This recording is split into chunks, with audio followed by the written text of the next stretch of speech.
Madison Harrison thought her brother just fell off the boat. Vincent Ward swore it was an accident. Julia Meadows said nothing at all. But when Brandon Keller's body washed ashore 4 days later, bruised, drugged, and hours fresher than it should have been, everything they claimed began to unravel. What started as a tragic day at sea quickly spiraled into a chilling mystery of lies, betrayal, and a murder no one was supposed to uncover. Brandon Keller had lived in the quiet coastal town of Driftwood Bay for nearly a decade. It was the kind of place where people left their doors unlocked and greeted each other by name at the grocery store. The pace of life was slow, measured not by the tick of a clock, but by the rise and fall of the tides. Brandon fit perfectly into that rhythm. At 34, he had settled into a life that many might call uneventful, but for him, it was exactly what he wanted: steady, predictable, and peaceful. He ran a small fishing charter business, mostly taking out tourists who wanted a taste of the ocean. The tours weren't luxurious or flashy, just a sturdy boat, decent equipment, and Brandon's knowledge of the sea. He didn't advertise much, didn't need to. Word of mouth brought in enough. Bookings to keep him going through the spring and summer. The locals trusted him, and the tourists adored him. He was patient with beginners, generous with his time, and always put safety first. At least that's what everyone believed. On the morning of June 17th, Brandon followed his usual routine.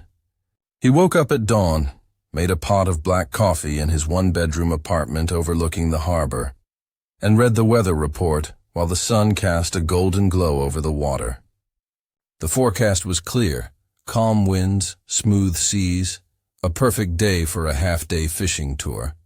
He packed his gear, locked up, and walked the short distance to Dock 9, where his boat, the Marlin's Wake, waited. 3 tourists were already there when he arrived. 2 men and a woman, all in their early 40s, dressed in hiking boots and cargo shorts, with cameras slung around their necks. They introduced themselves as Mark, Nathan, and Julia. They said they were from Seattle in town for a week-long vacation, looking to catch something big before heading inland.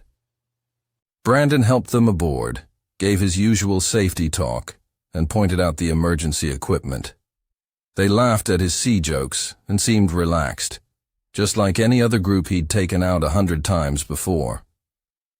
The boat departed around 7:45 a.m., with Brandon logging the departure over the radio as required. The harbor master noted nothing unusual. The Marlin's Wake cruised out beyond the headlands, past the lighthouse, and into the deeper waters where halibut and rockfish were plentiful. The water was glassy, barely a breeze. From the shoreline, the boat was soon just a white dot bobbing, gently in the vastness of the Pacific. Hours passed, and no one ashore gave the trip much thought. Brandon was expected back by 1 p.m. At 1:45, when the boat finally returned, there was confusion. A dock worker noticed that Brandon was missing. The 3 tourists looked shaken and somber. They tied the boat awkwardly and informed the harbor master that Brandon had fallen overboard. According to their story, the accident happened sometime around 11:30 a.m. Brandon had been at the stern, untangling a line, when he slipped. They claimed he didn't shout, didn't wave, just vanished. One moment he was there, the next he wasn't. They said they immediately turned the boat around, circling the area several times, searching the waves for any sign of him. They used the onboard radio to call for help, but said the signal had cut out. The harbor master initiated emergency protocol. The Coast Guard was notified, and search boats were dispatched to the last known coordinates. Helicopters joined the search within hours, combing the stretch of ocean where Brandon had allegedly gone overboard. But there was nothing. No body, no life jacket, no floating debris. Just endless blue. The tourists were questioned by the local sheriff, who found their answers consistent and their demeanor genuinely distressed. They cooperated fully, even stayed in town an extra day to provide statements. They insisted it was a terrible accident, one they could never have predicted. Brandon, they said, was experienced and professional, but the sea was unpredictable. Without evidence of foul play and with no body to examine, authorities had little choice but to label the incident a tragic misadventure. It wasn't the first time someone had vanished at sea. The ocean had its secrets, and sometimes it kept them. The community was stunned. Brandon had been well liked, and many couldn't believe he was gone. A memorial was held a few days later at the edge of the harbor, where friends and neighbors tossed flowers into the water and shared stories about the quiet man who always smiled and knew where the fish were biting. Emma Keller, Brandon's younger sister, arrived from Portland for the service. She stood silently, eyes on the horizon, saying little. In the days that followed, life returned to normal, or at least it tried to. The tourists left town, the Coast Guard called off the search, and the Marlin's wake remained docked, covered in a blue tarp. Some whispered about what really happened. Others simply accepted it and moved on. But not everyone felt right about the story. Something about the timing, the lack of distress, the clean condition of the boat, it all felt too tidy. The sea was dangerous, yes, but Brandon was careful. Those who knew him found it hard to believe he would just fall, silently and suddenly, into the ocean. Still, there was no proof. Just an empty boat and a missing man. At least that's how it seemed, until his body came back.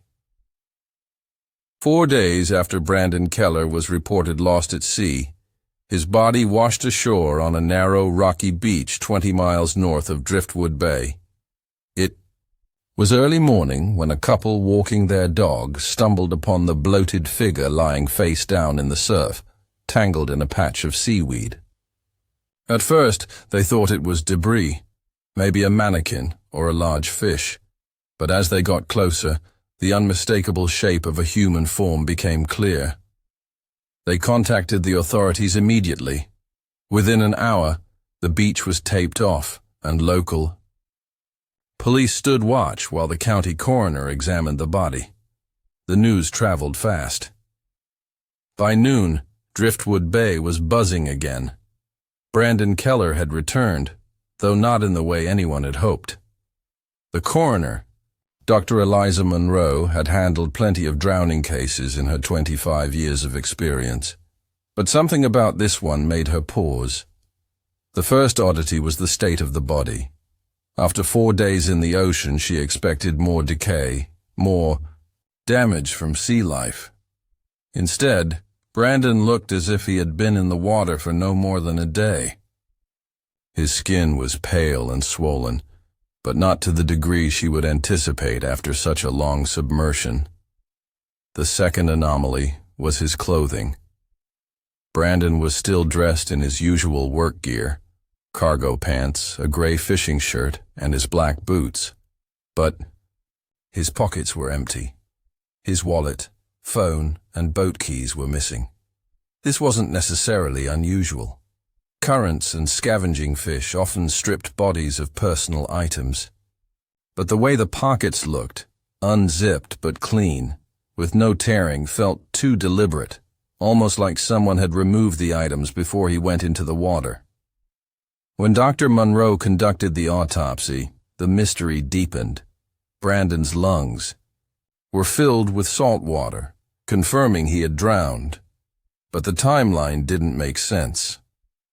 Based on body temperature, tissue breakdown, and fluid levels, She estimated he had died less than 24 hours before being found. 3 full days after he had supposedly gone overboard. Even more troubling were the toxicology results. Brandon's blood contained traces of a strong benzodiazepine, a type of sedative. It wasn't enough to be fatal on its own, but it was certainly enough to disorient someone or render them unconscious. Dr. Monroe noted this carefully in her report, stating that it was likely he had been drugged before drowning. The question was, how and why? Local police reopened the investigation but didn't announce it publicly. They didn't want to spark rumors or panic. Instead, they quietly revisited the original statements from the 3 tourists who had been on the boat with Brandon. Their story was simple. He fell. They hadn't seen it happen. One moment he was there, the next he wasn't. They had circled back, searched the area, and called for help with no success. With the new information from the autopsy, their version of events now seemed far less convincing. Investigators requested security footage from the marina again, reviewing every angle of the tourists' arrival and departure. They watched the 3 get into the boat that morning, looking calm and organized. One of the men carried a large black duffel bag. That same bag was not present when the boat returned. Brandon's boat was also outfitted with a GoPro, typically used to record fishing experiences for clients. According to his sister, Emma, he never went on a tour without it. But the GoPro was missing, and the tourists claimed they never saw it. Emma had been staying in town since the memorial. She hadn't believed the story from the beginning. Her brother wasn't careless. He was methodical, cautious, and deeply experienced with the ocean. She couldn't accept that he had simply slipped and drowned. After the body was found, her doubts turned into a quiet obsession. She started her own investigation, talking to locals, reviewing maps of ocean currents, even walking the stretch of beach where Brandon had washed ashore. She asked questions the police hadn't considered, questions about time, distance, and what currents could realistically do in 4 days. The more she learned, the more certain she became that something was wrong. The missing GoPro became her focus. If it had recorded anything from that day, it might explain what really happened. She put up flyers offering a reward and visited local pawn shops to see if someone had tried to sell a damaged camera. Nothing turned up, until a week later, when a teenage boy named Lucas found a small, mud-covered camera buried in seaweed near the cliffs north of town. He brought it to the harbor master, who passed it to the police.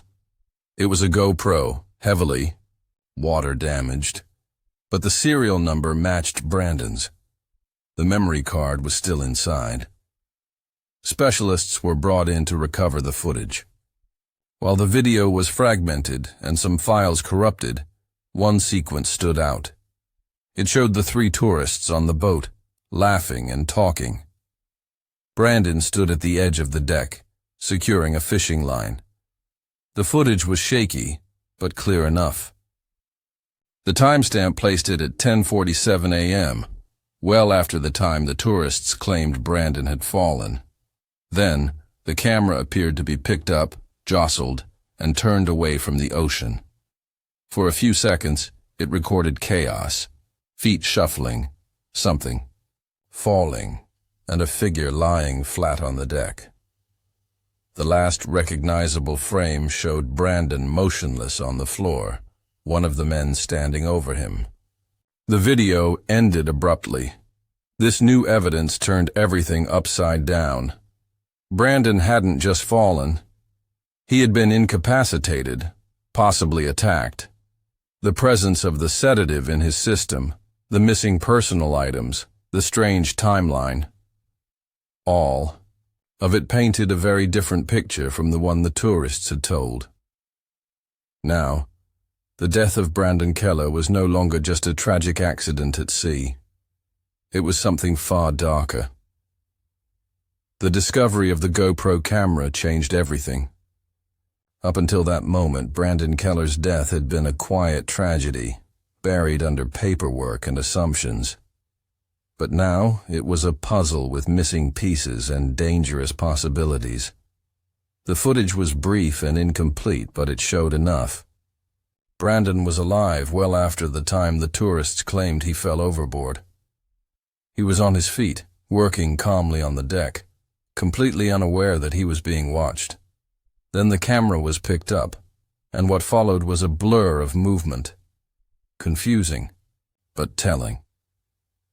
The image of Brandon lying motionless on the deck was burned into every investigator's mind.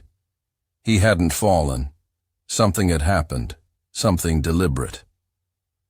Emma Keller watched the footage with a silent, hollow expression. She had been right to trust her instincts. Her brother hadn't made a mistake. He hadn't been careless. He had been targeted. Once the video was verified and time-stamped, law enforcement officially reopened the case. It was no longer considered an accident. It was now a suspicious death with potential criminal intent. The 3 tourists who had been on the boat with Brandon, Mark, Nathan, and Julia, were the last people to see him alive, and they were suddenly the center of a full-scale investigation. The first step was to identify them properly. When they had booked the tour, they used common names and provided matching identification. But when the police ran those names again, nothing added up. The phone numbers they had given were disconnected. The Seattle addresses led to vacant lots. Even the email address used for the online booking had been deleted days after the incident. Driftwood Bay's local police handed the case over to the state authorities, who brought in a team of investigators specializing in identity fraud and financial crime. That's when the truth began to emerge. Facial recognition software, combined with rental car surveillance and credit card activity, revealed the real identities of the trio. They weren't casual tourists from Seattle. They were part of a loosely connected group involved in maritime smuggling, moving stolen electronics and rare items through small fishing ports up and down the coast. One of the men, identified as Vincent Ward, had a criminal record tied to an investigation a few years earlier. He had been arrested for transporting stolen goods hidden inside fishing equipment on private boats. The case had fallen apart due to lack of evidence, but there had been one witness who provided a written statement that helped trigger the investigation. Brandon Keller. Brandon's role had been minor. He had noticed unusual behavior at the dock, reported a suspicious container, and had spoken briefly to a detective. He was never named publicly, but someone had remembered. Vincent Ward, it turned out, had held a quiet grudge. The investigation now had a motive: revenge. Police theorized that the fishing tour had been a setup from the beginning. The group had selected Brandon because he was easy to access. He operated alone, out at sea, with no one to watch his back. It would have been the perfect crime: isolate him, stage an accident, and let the ocean erase the evidence. But the plan had 2 flaws: the GoPro and the sea itself. The GoPro, despite being damaged and nearly lost, had captured just enough to unravel the lie. And the ocean, which was supposed to carry Brandon away for good, had returned him instead, far sooner than expected. Investigators began tracing the suspect's movements. They reviewed rental car GPS logs, ferry tickets, and surveillance footage from neighboring towns. One of the group's vehicles was found abandoned near a state forest, wiped clean. A hotel in a nearby city confirmed their stay under fake names. It was all carefully planned, but not flawless. Meanwhile, Emma didn't wait. She kept searching for connections, pressuring local media, and quietly recording every conversation she had. Her brother's name was all over the news now, and that, helped. Tips started coming in. People who had seen the trio in other towns, employees who remembered their strange behavior, and one fisherman who claimed he saw them arguing on the dock the day before the trip. Then came the break investigators had been waiting for. A tip from a motel employee in Washington state led them to a remote cabin on the edge of a national forest. When the police arrived, two of the suspects, Vincent Ward and Julia Meadows, were inside. They were arrested without incident. The third suspect, Nathan Ellis, had already fled. A warrant was issued, and his name was placed on multiple watch lists. The Liguar cabin was searched thoroughly.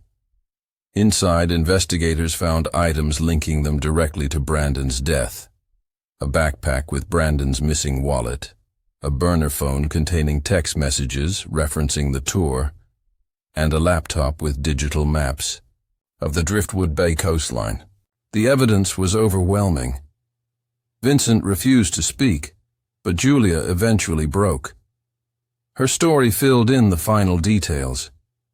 She said the plan had always been to frighten Brandon, to confront him about his involvement in Vincent's arrest. But once they were at sea, things escalated. Brandon was offered a drink laced with a sedative. When he began to lose consciousness, a struggle followed. He collapsed, and they panicked. Instead of helping him, they decided to throw him overboard. They cleaned the boat, ditched the GoPro, and returned to shore, pretending nothing had happened. Her confession matched the footage in the forensic timeline. It explained the drug in Brandon's system, the clean condition of his pockets, and the 3-day gap between his disappearance and the condition of his body. Emma attended every court hearing. She sat in the front row, never speaking, never flinching. She listened to the details of how her brother was betrayed, drugged, and discarded like a problem to be erased. But instead of disappearing, Brandon had come back. Piece by piece, his story had risen to the surface, refusing to stay buried. The case was now a national headline, and people across the country were captivated by its chilling twist. A man, lost at sea, his death ruled an accident, only for the truth to come back with the tide and a broken camera. But for Emma, it was never about headlines. It was about her brother, a man who lived quietly, who helped others, and who never knew the danger that climbed aboard his boat that morning. What began as a simple tour turned into a calculated act of revenge. But the ocean, unpredictable and unforgiving, had refused to keep their secret. And in doing so, it had given Brandon Keller the justice he couldn't seek for himself. The courtroom was filled with a tense silence that never quite lifted, even as the proceedings moved forward. The trial of Vincent Ward and Julia Meadows had drawn attention far beyond Driftwood Bay. Journalists arrived from major cities, lining the sidewalk with cameras and microphones. But inside the courthouse, the atmosphere remained heavy, subdued, as if the walls themselves understood the weight of what had happened.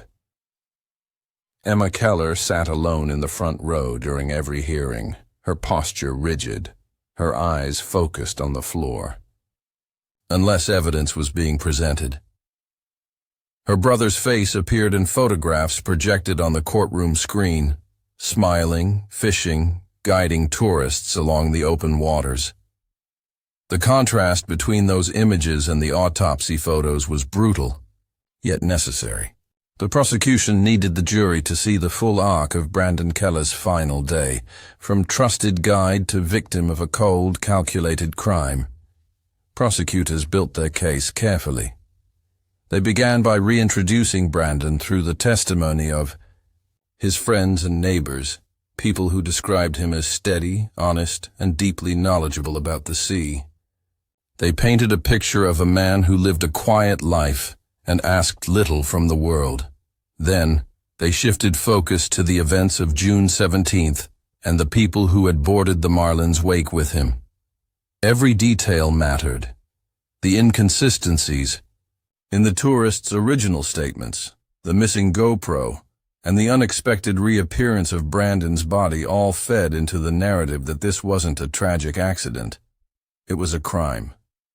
The toxicology report confirmed that Brandon had been drugged. Surveillance footage and forensic data traced the suspect's movements before and after the incident. And then there was Julia's confession, a linchpin that tied the story together. Her testimony, though emotional, was damning. She described how the group had planned to confront Brandon out at sea. She admitted they had laced his drink with a sedative, expecting it would only make him disoriented. But things had gone wrong. When Brandon collapsed unexpectedly and struck his head, panic set in. Vincent had insisted they throw him overboard. Julia said she hesitated, but ultimately agreed out of fear and confusion. They had wiped the boat clean, tossed the GoPro into the sea, and returned to shore pretending nothing had happened. Her voice trembled as she recounted it all, but the courtroom listened in silence. There was no comfort in her regret, only confirmation of what many had feared. The defense tried to discredit her, claiming she had acted under pressure and was exaggerating to reduce her own sentence. They argued that the drowning had been accidental, that the sedative was consumed voluntarily, and that the group's poor choices afterward were out of fear, not guilt. But the evidence was stacked too high. The found belongings, the camera footage, and Brandon's known character all told a different story. One expert witness for the prosecution, a forensic oceanographer, explained the currents in detail. How Brandon's body could not have drifted for 4 days from where he allegedly fell. The time gap didn't align. According to his analysis, Brandon had been placed in the water only a day before his body was found. This supported the theory that the suspects had kept his body hidden, perhaps on land or in a cooler before disposing of it later. The image of such a callous act only hardened the jury's perception. Emma watched every moment without tears. She had cried in private during long nights alone in her motel room, but in court she held herself like stone. Her brother had no voice in the room, so she gave him presence through her silence. Then came the sentencing. Julia, having cooperated, received a plea deal in exchange for her full testimony. She was sentenced to 15 years for manslaughter and obstruction of justice. Vincent Ward, the man who orchestrated it all, was sentenced to life in prison, without parole. The judge called his actions cruel, deliberate, and driven by vengeance. But even after justice was delivered, questions lingered. One of them was Nathan Ellis, the third suspect. He had disappeared before police could catch him. There had been sightings, unconfirmed reports of a man matching his description in small towns across the Pacific Northwest. But he remained at large, a shadow hanging over the closure everyone wanted. Investigators continued their search, but as weeks turned into months, leads dried up. For Emma, that piece of unfinished business was a constant source of unease. She knew in her bones that Nathan knew more than he had shared. She feared he might try to vanish for good or worse, silence anyone who might expose him. To protect herself, Emma moved back to Portland and started over. She changed her routines, became cautious with strangers, and kept Brandon's case file locked in a desk drawer. She received regular updates from the state attorney's office, but never returned to Driftwood Bay. The town no longer felt like home. Too many memories clung to the shoreline. Too many ghosts whispered through the waves. But the story didn't fade. A documentary team eventually reached out, wanting to turn Brandon's story into a feature. Emma agreed under one condition. The truth would be told exactly as it happened. No dramatizations, no changes, just the facts. She wanted people to remember her brother for who he was, not just the way he died.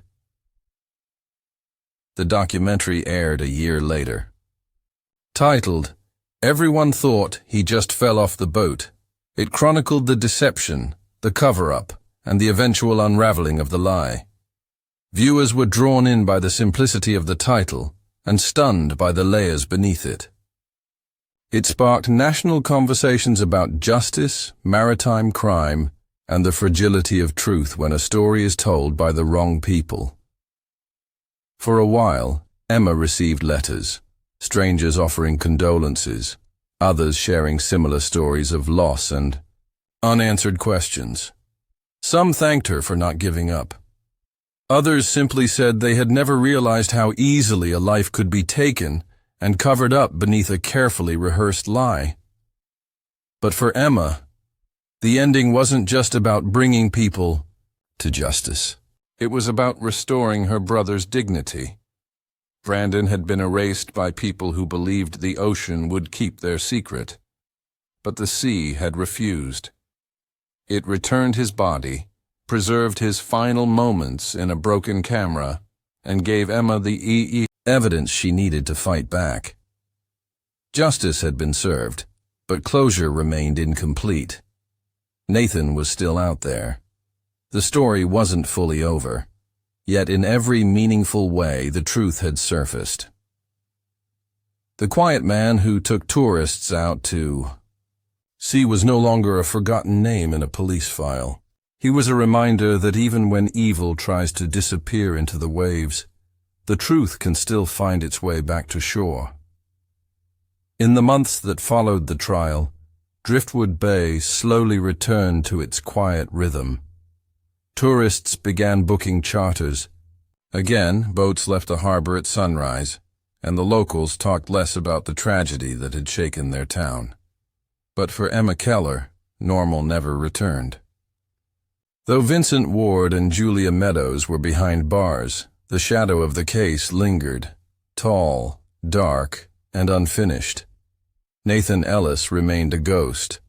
Authorities had issued a nationwide warrant and circulated his photo through law enforcement networks, but no confirmed sighting had been made since the day he vanished. Despite this, Emma couldn't shake the feeling that he was still close, watching from some distant place, aware of the firestorm he'd helped start, but never fully faced. She kept a small corkboard in her apartment, covered in maps, faces, and handwritten notes. Red string traced possible movements, connecting bus terminals, motels, and distant docks. It looked like something from a detective's office, but Emma wasn't a detective, just a sister who refused to stop looking.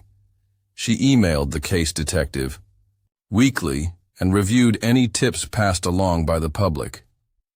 Most turned out to be dead ends, men who resembled Nathan from a distance or confused reports sparked by the documentary.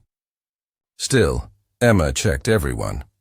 What haunted her most was how easy it had been for the suspects to walk into her brother's life. No alarms were triggered. No suspicions were raised. They had presented themselves as tourists, eager for a day on. The water and Brandon, ever trusting, had welcomed them aboard.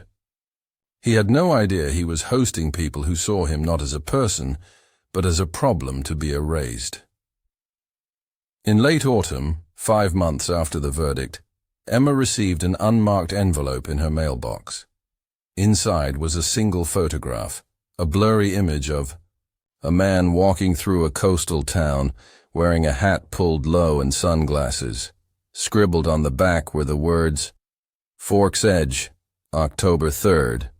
Looks like him." Forks Edge was a tiny town nestled along the northern coastline, barely large. Enough for a gas station and a seafood shack. It wasn't listed on many maps, and it wasn't far from the last place authorities believed Nathan had traveled. Emma forwarded the photo to the investigator handling the case, but something gnawed at her. The police had chased dozens of leads. They would follow protocol. Interview witnesses. Search quietly. But Emma knew they couldn't move with the same urgency she felt. So she went. She drove up the coast in silence, watching the grey sky stretch over the churning sea. Fork's Edge came into view just before sunset. A handful of buildings, one narrow pier, and the smell of salt water thick in the air. Emma walked slowly through the town, her eyes scanning every face, every passerby. No one looked up. A few glanced at her and then looked away, uninterested.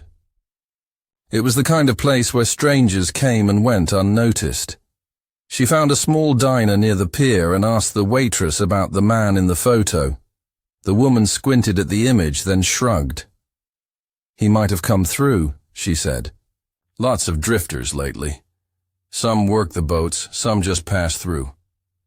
Emma thanked her, left a generous tip, and wandered toward the dock. Several small vessels bobbed in the water, tied loosely to their posts. She looked at each one, scanning. Names, wondering if he could be sleeping on one of them. She stayed the night in a cheap roadside inn and rose before dawn. At a local bait shop, she showed the photo again. This time, someone paused. "Yeah," the owner said. "He was here, asked about work on a crab boat a few weeks back. Didn't give a name. Said he'd done some time on the water." Emma's heart quickened. "Do you know where he went?" "No idea," the man said. "Don't think he got hired. Kinda gave people a strange feeling, you know." She called the detective immediately, giving him the location and the details. They promised to send someone up, but Emma stayed behind another day, watching the streets, taking photos, asking questions. She didn't find him, but she'd been close, and that mattered. It meant he was real again, no longer just a missing piece, but a man who could be caught. Back home, Emma added the new location to her board. The red string now stretched farther north. She sent another update to her contact at the documentary team, who had begun filming a follow-up segment. They were interested in the public response, the manhunt, and the human cost of unresolved justice. She agreed to speak on camera again, not because she liked it, but because it kept the story alive. The follow-up aired weeks later, and once again, tips poured in. This time, they were more focused. Nathan's face was etched into the public's mind. People started looking. A dock worker in Canada thought he'd seen him. A waitress in Oregon claimed he left a large tip and paid in cash. Every sighting brought a new wave of urgency. Then came the break. In early spring, a fisherman off the coast of British Columbia called in a tip. He had seen a man matching Nathan's description working on a trawler registered under a fake name. Authorities moved quickly. Within 72 hours, Nathan Ellis was in custody. The news hit Emma in the middle of the night. She woke to a voicemail from the detective. Nathan had been caught. He was being extradited. He would face charges. She sat in silence for a long time, staring at the board in her living room. The red string was no longer needed. Every connection had been made. Every piece had finally fallen into place. Nathan's trial was swift. Unlike Vincent, he had no plan and no silence to hide behind. Evidence and testimony from Julia sealed his fate. He was convicted of conspiracy to commit murder, obstruction of justice, and unlawful disposal of human remains. The sentence: 30 years. Emma didn't attend the trial. She didn't need to. Justice had already spoken. She visited Brandon's grave instead, placing a small model boat at the base of the headstone.